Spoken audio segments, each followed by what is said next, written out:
Michael 7 Michael. We have Eclectica. That's right, we are live, and we've got Cece, and we've got Ranger. Yeah. How are you ladies doing today? Good. We're good. How are you? Good. Good. Good. Excited. Great. You said great. Great. With some grit. That's right. So what's going on with Wonder Woman? It was like this huge Wonder Woman's coming. Wonder Woman's coming. Right. This huge thing, and then all of a sudden, boom. Yeah. I feel like after Batman versus Superman, we were all like anticipating their separate stories, like their separate movies, like Aquaman, Wonder Woman, The Flash. Because after that scene where you saw the files, Right. you're like, oh, they're gonna make more. Right. You're waiting for Yeah. that development to come. Exactly. Yeah, from what I've seen in the trailers, it seems like they try to like play up her backstory and stuff a little bit, but it's still very much in the context of the fact that she brings together the Justice League.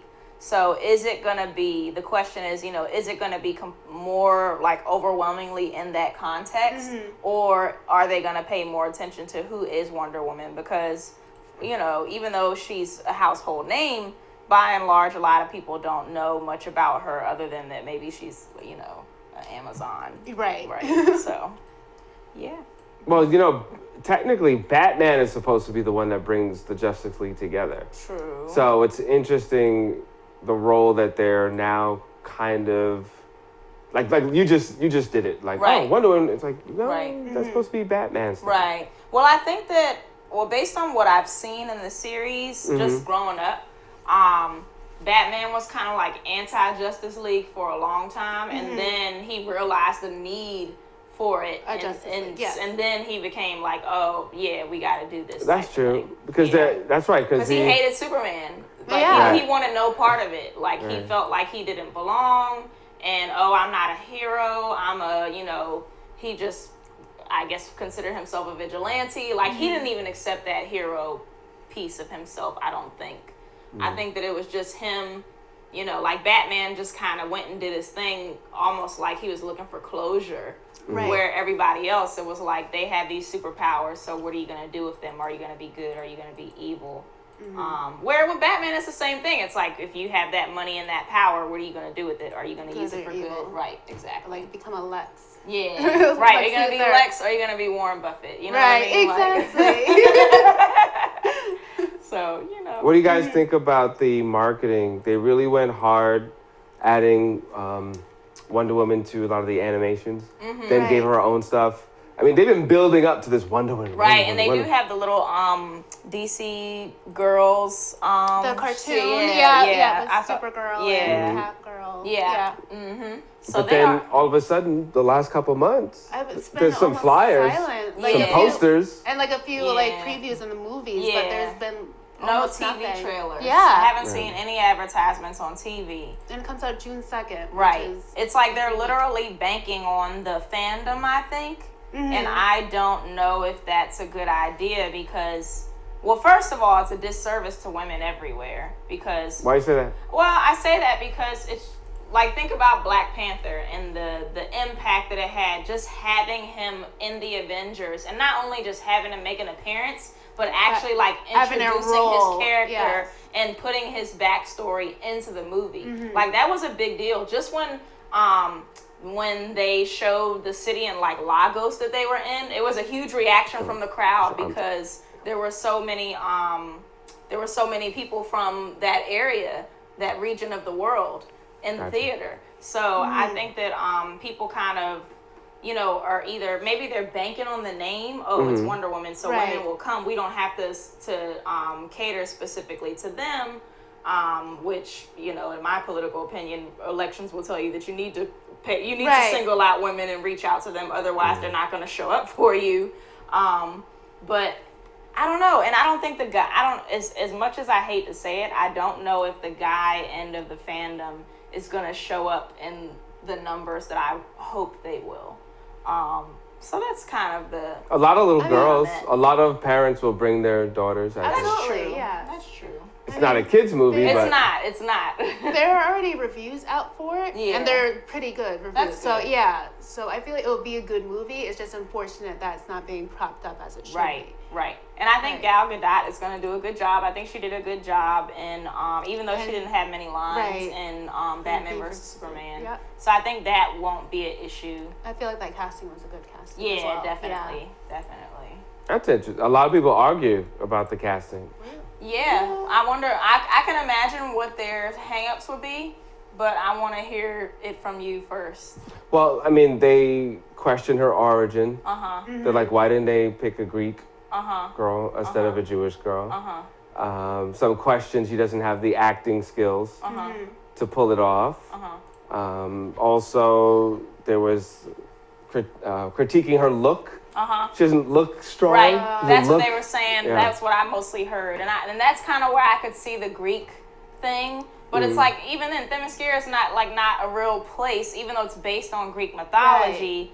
Right. But most of the complaints that I got was that her build wasn't Amazonian enough. It wasn't, she's too frail looking or, you know, so... But I do like the fact that they kind of gave her uniform a facelift, and it's not like overly sexualized. Right. But it looks more like armor. Yeah, it does. It looks like it looks like a gladiator, and that's what she was. It does.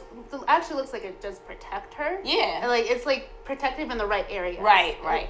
And it kind of reminds me, the whole look of it and the whole her aura and her vibe very much reminded me of like Xena Warrior Princess. And then it kind of hit me. That's what I'm about to say. That was part of the backlash. Yeah, she looks too much like Xena. But you know what? It kind of hit me. I'm like, you know what? Wonder Woman is like the first warrior princess of the geek world. So like you're saying that, oh, you're trying to make her like Xena. Was it that they're trying to make her like Xena, or was the premise of Xena already like Wonder Woman? Right. You know what I mean? Because she had the little rings, and didn't she have a lasso too? Xena? I can't remember. But she had like her look, even her uniform was very similar to Wonder Woman's, if not the normal costume, the armor that Nubia wore. It was kind of similar to that, and I definitely like made the connection almost immediately, even though I couldn't articulate it. Right. Right. Are we gonna have women of color since it is the Amazon? I hope so. That would be nice. From what the be trailers, nice. though, I didn't really see much diversity, which was kind of disappointing. Because it is in the early 1900s. Right. So wouldn't it be more brown skin the further back you go? But see, and that's my whole thing. You could diversify it on the Themyscira side of it, and then you could still diversify it when she goes to Earth, but put it in context. Like you can make it known, oh, there was segregation during this time, and maybe Wonder Woman has something to say about that. You know what I mean? And I think that's things like Marvel does things like that very well and very seamlessly. How they kind of incorporate different. Like, and again, I'm gonna put up a picture right events. now for people that might not be aware. Of what that looks like. Right. It looks great. Yeah. She's pretty. Right. Yeah. Right. And I like that. She does have model arms. She doesn't really have warrior arms. No, she doesn't have fitness arms. So she doesn't have lift arms. But I do like that. I quite like the fighting style that they gave her, because even with the weapons that she has, it's like it was true to the form. Right. But it wasn't cheesy. So I was pretty amped up by the fight scene. Yeah, and she does show strength when she fights. Right, exactly. Absolutely. And I think, and I think that's kind of, well, I don't know. It's kind of a give and a take, because it kind of also shows you like, oh, a woman can be strong. She doesn't have to like look super muscular to be actually strong. But at the same time, it's kind of give and take, because we do see more than enough of the tall, slim, phenotype. Right. So... yeah, so hopefully... the loophole, Zeus gave her power, she doesn't need to be buff, right? Right, exactly. So it's like, but will they, and even then in Themyscira, like, are they going to play up the different colors, the different body types? You know, like, you should really show women in their full glory. Like, take that opportunity to really show women in their full glory. And I hope that DC takes advantage of that. You think there's any way that they won't? I mean... maybe not optimal, maybe not optimize it to its full potential, but I don't see how you couldn't. It would be kind of like shooting yourself in the foot not to, right? Right. I can see that, yeah. Yeah, definitely. So you guys are actually going to see this movie? That's what you're saying? Oh, yeah, definitely. I mean, you kind I of... hear it's good. Yeah, and I think that They've maybe... been waiting so long, too. and maybe that's why they put so much of the Justice League backstory into it, is because they feel like to get the guys to see it, or people who may not necessarily be a Wonder Woman fan, but they're fans of other DC characters. Like, oh, you have to watch Wonder Woman to understand the context of Justice League that comes out later this year. So, you know, maybe that's what their angle was, and we'll see if it works or not. But I'm interested in seeing it just to, you know, kind of see what they do with her, but also see how it will tie together with Batman versus Superman and Justice League. And I'm equally excited about Aquaman as well. Yes. Yeah. Were you guys fans of the old school, or ever researched the old school? The old school uniform? As far as television is concerned. Yeah. Yeah, I watched the TV. Well, I was more Justice League. We didn't really have the TV series. That's the crazy thing about it is, well, a lot of stuff is online. Right, you had the live TV show. Yeah. Back in the day. And the live, they really played up her outfit too. Right, they did. With all the colors. They did. Yeah. Yeah, it was very like, I guess 60s, 70s, whatever era that was, and she had the big hair and. So maybe that's what they're doing. Maybe they're going to see if they can take this to the next level. Are they going to take it to TV? I don't know. But it would be nice. It would be really nice, in my opinion, if they just played up the backstory and like some of the other characters like Nubia or like her, you know, maybe do something. I don't know. It seems like they're going to kind of do like a backstory of her upbringing and things like that. So we'll see. So, Guy Ritchie is supposed to be doing a live action Aladdin story. Yeah? Oh, I did hear about that. Yeah, you did? Yeah. Well, how did you guys see the Beauty and the Beast though? No, not yet. I haven't seen it either, so I don't know how it's gonna play out with bringing these cartoons to life. I mean, Aladdin. is he gonna make it dark and gritty? Like, how do you? But was Aladdin dark and gritty? I feel like could Aladdin be. and Lion King there were parts of it that were like even when Jafar, like when Jasmine was trying to seduce Jafar to distract him, I was like, this is a little bit much for my little 8-year-old self, you know? Right. So, and even Jafar was kind of dark and yeah. I don't know, we'll see. I mean, think about it. I mean, you're dealing with a little bit of race. You're dealing with Middle Eastern casting call. They were specific that they want like Middle Eastern, Indian actors and actresses. Right. Yeah. And then you have I was actually talking about someone doing a production recently and how they were actually cast and to play a Muslim girl. And they won a whole bunch of awards for the short film, and now they actually got the funding for a feature, but they gave the role to someone else because she wasn't Middle Eastern enough. So that's it. And so people are sensitive. Middle Eastern enough meaning what though? Well, I mean, she's not Middle Eastern at all. But she does have a lot of things going on, and her look easily could be passed. Yeah, definitely.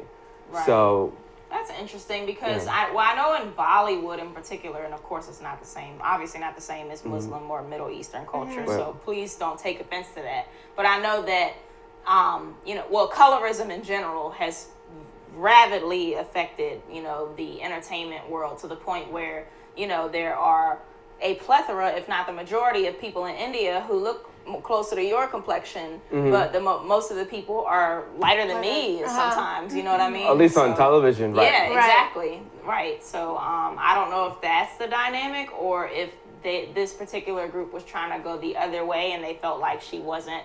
It's very interesting, to see people kind of put certain cultures in a box. And it's a disservice to those who fall on either side of the spectrum because there's just not enough adequate representation. Right. Right. And you are dealing with the caste system. Right. Which a lot of people don't realize. Right. And that's when your character's not just totally whitewashed, right? But like your girl from Ghost in the Shell, right? Oh, right. So. Well, no, I meant from the caste system within Aladdin. The tension is the caste system. Oh, right, it's not right, really right. just money. Right. So right. how far will Guy go with that property? Right. Because it totally could be a dark kind of drama rather than this. And it was already controversial in the Muslim Right. community when it first came out, just because of the theme song. You know, talking about, we'll cut off your hand if you look, you know, but it's home. Hey, it's home. You know what I mean? Like, I would have been offended too. Yeah, I would be too. Like, what do you mean? Like, you know, we're not just going around grabbing hands and cutting them off. Right. Like, what is this? Right, but those rules do apply in many areas. It does. So it does. It's kind of like, can't be too mad. Right. It's like, it happens. Right. It does. But yeah, but it's like if someone were to sing a song about America, are we going to talk about how much we're going to shoot you up? You know what I mean? You'd be offended like, too, right? No. We're going to talk about our barbecue and our apple pie.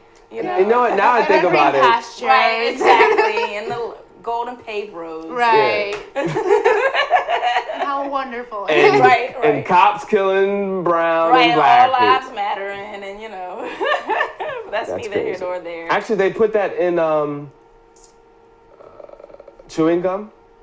Have you seen that series, Chewing Gum? No. Written and created by a sister, by a black girl from the UK. Chewing Gum. I haven't seen it. Second season, she's on the phone and she's talking to her cousin, and she's basically saying, "You got to act right. You know, do this. You know, they're crazy in America. You know, you might get shot." Which it's interesting to put that in the middle of a comedy and say, "Oh wow, I wonder if black people in other countries have to really sit their relatives down and say, hey, before you go to America, they kind of crazy." Right. That's crazy, I mean, even with like inner city culture in general, because it's like, oh, that's how foreigners view American culture as a whole. But there are people who like grew up in North Carolina that I know, or like I have a friend who went to school in Florida, and when they found out that she grew up in the DC area, the first thing they ask her is, have you ever been shot? Or have you ever been shot at? And it's like, we're not just, it's not like guns blazing, Wild West out here. No shade to the West. But, it's just like people's perceptions of what life is like in any given part of the world is just very interesting. Now, segue back to what we were saying. Will Wonder Woman, what's your prediction? Will Wonder Woman tackle these issues? Or will they stay away from it? It would be real sad to see them kind of take the safe route. Yeah, but I feel like they would take the safe route. DC has been a little safe lately, at least when it comes to like big blockbuster movies. Because Marvel's just blowing them out of the water with all of this. Yeah, and Marvel seems to have found a way to like bring up things that are like kind of controversial and manage to like piss people off, but they do it in a way that they still make millions of dollars. Like, and they have the ability to get like political as well in their movies, and still be able to make a blockbuster. And it's like they ease you into it. You know what I mean? But it's to the point where now, if you watch it, you've kind of come to expect it. Right. And they put it in a context where, like, just like X-Men. X-Men is a highly political movie series, TV series, whatever you want to call it. But they do it in such a way that it's the context of the actual show that you don't even realize how political it is until you sit back and think about it. You guys watch network television? Sometimes, Legends of Tomorrow? Sorry. I've heard of it. I haven't seen it. They are obviously, they're going back and forth in time. And they ended up going back to, I think, the 50s or 60s. And they basically told like one of the lead characters, hey, you can't just do your own thing. Like he went out with a white girl, a black character went out with a white girl, and they were like, dude, you can't do that. Were they back in time? Back in time, Yeah, back in time. Wow, that's cool. So that was kind of cool. And then, and actually it's interesting because they had an interracial couple. They had a young black man go out on a date with a white girl. Right. It was an interracial marriage. Right. They also had one of the characters play a nurse that another nurse had a crush on, and she was, you know, I know I shouldn't be doing this. It's not, again, you couldn't come out in the 50s, 60s. Right. You know, again, depending on the environment, because there are plenty of people that did, but they were, you know, in somewhat of a safe space or environment, or like the artsy community, or the revolutionary political kind of groups. There were certain places where they had safe more spaces. accepted, right. But even then, it's like even with the civil rights groups, you know, you were only safe to an extent, you know, or you were safe to an extent depending on the work that you put in. Like Bayard Rustin, for example, like the civil rights community was highly homophobic in a lot of ways, but they took the help in the numbers. Right. You know what I mean? So I think that that it's really good to kind of see a show that taps into that, because pop culture in general has a way of teaching us in ways that school and even the news just can't get through to us. And you know, it's like you absorb it as a kid and you don't really think about it, but then when you look back on it as you get older, it's like, wow, I guess, you know, that is what it is, and it makes it more real for you. Any fans out there, if you have predictions about the success or non-success of Wonder Woman, please let us know. As well, if you knew this fact, let us know if you knew this. So Wonder Woman's creator was into bondage, like was into S&M. Now, apparently also into racism too, but that's a whole other conversation. So, tune in next week. Tune in next week. Right. Makes a lot more sense. The cuffs around her wrist. Right. The truth. The lasso of truth. Yeah, that's true. And now her whole outfit is like, oh wow, she's a dominatrix. Just with bright colors. And even her attitude. You know what I mean? Like beating up the guys, like boom, boom, boom. And I've killed things from other worlds before, and like, you know, like I don't need your help. And you know, when she's talking to the secretary and refers to her as a slave, and, it's you like, know, like the slave. Like, what do you mean? So that even the term slave is like very like bonded S&M-y. So, you know, very, very interesting. Did not know that aspect. See. Makes sense. You learn a lot. You do, but you know, creatives are like into weird stuff, you know? They are. It's like everybody's got a vice, and it's like, I feel like the more brilliant you are and more creative you are, the more interesting and more taboo the vice is. Yeah, my vice is peanut butter. At least it used to be. And Jell-O. But since I stopped eating swine, I can no longer eat Jell-O. Because the pig knuckles. So what pig about knuckles peanut too. butter? I don't know. It just. Well, you know what it is? They start cross pollinating the American nut with one obscure, I think, Brazilian nut. And they found a lot of people are, whatever nut they're making, they're crossing it with. A lot of people are allergic to it. So that's what's causing the peanut allergy? Yeah. Wow. It's not, because most people aren't American. So now people are allergic to it. And the only reason why they put this thing in a lab is because this one particular nut that most of society, or like a third of the society is allergic to, it grows really fast. So they just mix it so they can grow and make more peanuts faster. Right. You know, they don't care about our health at all, do they? That's probably what made them cheaper, though. Yep. Because cashews and stuff are like really expensive. Still expensive. Yeah. How do we get to talk about So if you ever eat a peanut, and you're allergic, 9 times out of 10, you're not eating a real peanut. Right. That's how you know we're young professionals. Make you mad. Went from Wonder Woman to peanut butter. And this is why you are mad right now. Yes. But please, DC, do not Batman versus Superman, Wonder Woman. Oh, man. That should be a thing. That should be a phrase. Don't you BVS Batman versus Superman me? BVS it. BVS it. Because that's what you're doing. I got BVS, bro. Yeah, man. They said it's terminal. No. The foolishness. Right. Yeah, so, all right. We got like 5 minutes left.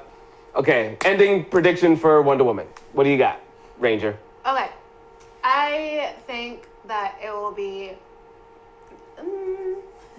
a good movie. I think people will go and watch it because it's Wonder Woman and she's been around for decades and there's still a big fan base for it. Kids see it. She had a good storyline in Batman versus Superman. Probably the best storyline in the movie, to be honest, is Wonder Woman. When she came in to fight, that was like the best moment ever. So, yeah, it's probably going to be great, if not at least decent. Right. Yeah, I think that I think it will do well for the simple fact that, like you said, Wonder Woman was really the highlight of Batman versus Superman. And I don't know if it's because we waited for so long or because they really did pay more attention to her piece of it as opposed to Batman and Superman. But I definitely am optimistic, but I'm just hopeful that they hit all of those things on the head in terms of the feminism, the womanism, which a lot of people miss, and also developing her character and like introducing the world to who she is. I think everybody's right. So he's trying to stay safe. And on that note, ladies and gentlemen, you're watching Eclectica. Thank you, Ranger. Thank you, Charla, aka CC. Yes, sir. Michael 7 Michael, and you're watching Eclectica. Thank you so much. You can check us out on sevnetwork.com. If you're watching us on cable, you'll know that sevnetwork.com. You can see all the past episodes. And if you're watching this online or on YouTube, you can go to the site, support, and again, watch all the episodes there. Or you can watch us on cable. All the information is on the website. All righty.